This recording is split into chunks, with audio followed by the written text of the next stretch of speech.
Hi, it's Samuel Larsen here, and let's take a little bit of a scientific approach to e-commerce. So we could treat it as an art form where we just like go with the fancy design, do something that looks good to us, and then just put it out there, let it be there, and just like hope for the results to come.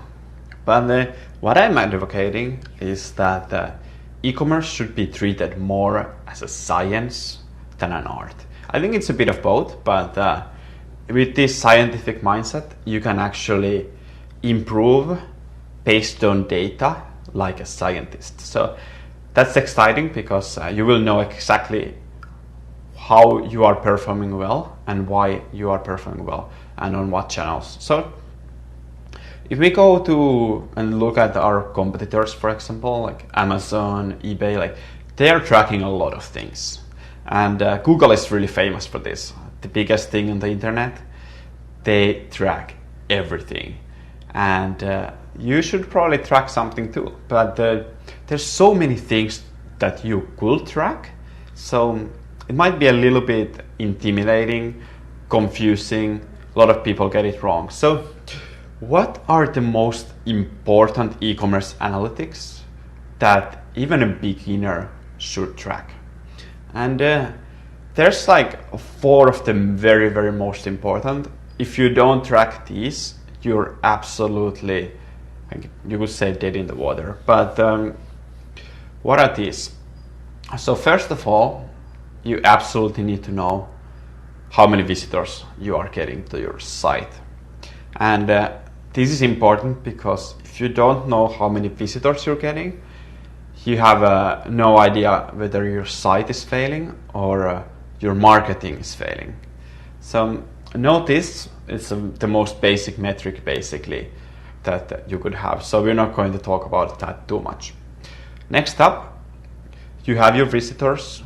How many of them are buying? So how many conversions are you getting? How many sales in a certain period? Now, this will also give you your conversion rate. So visitors divided by conversions, conversion rate. Okay, then important metric, the third one, average purchase.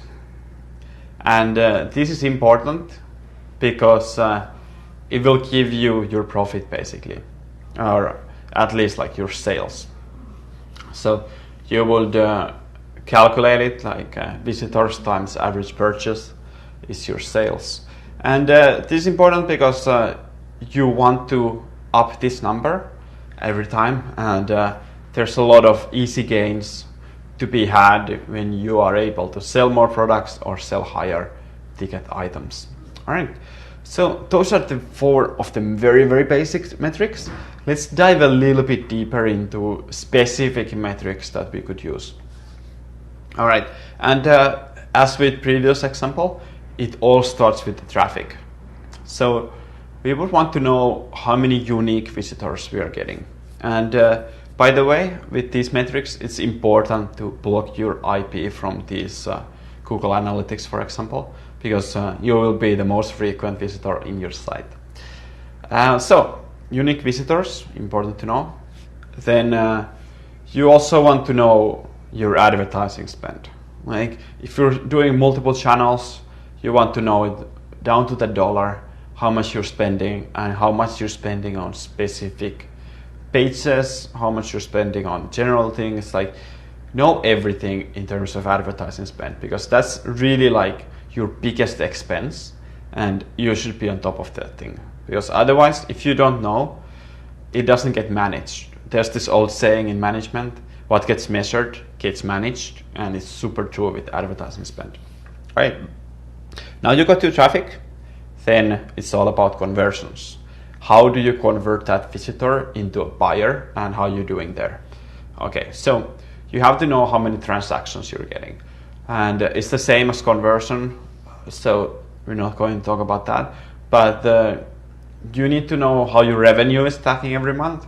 Are you going down? Are you going up? And then you can kind of like dissect it down and see like why, what did I do differently this month compared to previous month, compared to the previous month of that, and then you have an idea of what is working, what is not. Also, you want to keep an eye on that average transaction value at all times, because that will give you the idea of whether you are actually selling more per visit or not.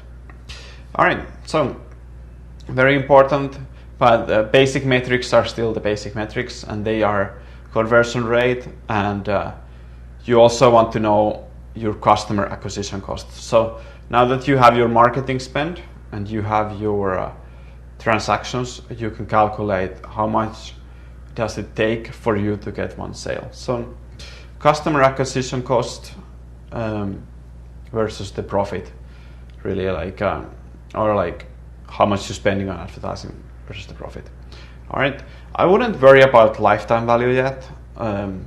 You can calculate it later, but if you're just starting out with analytics, don't worry about that. All right, now very important third category I would say to track is website metrics. You could also call this so-called validation metrics, because with these you will actually be able to validate your business idea. So are people interested in your offering, in your site at all? How you would track this would be time on site.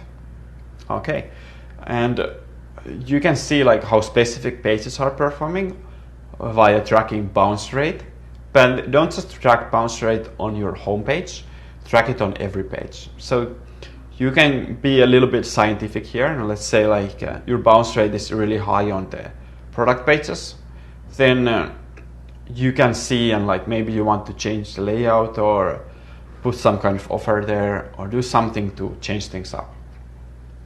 All right, then one also, like the last metric I would say on the website metrics is pages per visit, and this will really tell you a lot about how much your visitors are engaging, and you want this number to basically be a very high number, because the more they are browsing to the store, the more likely they are to buy. We can see a direct correlation between the number of pages people search and do and the amount of purchases that they do. All right, so these are the most important metrics. I would track this on a month-to-month basis, so that it's not like too much work. You're not there on a day-to-day basis looking at like, okay, my conversion rate went up now, and then like 2 hours later it goes down. So that's like insanity. It doesn't make any sense. It's not actionable. So make sure to track these every month, and it also makes sure that like you will do it, since it won't be that much work, but it will actually, you will find that it will be fun, because it will become a game, and every month you're trying to beat your previous month in terms of these numbers. All right, and you will also know if they change drastically, and then you can like go backwards and see why. So that's it. Thank you for watching. Make sure to subscribe for more wisdom and value and good videos, and I'll see you on the next one.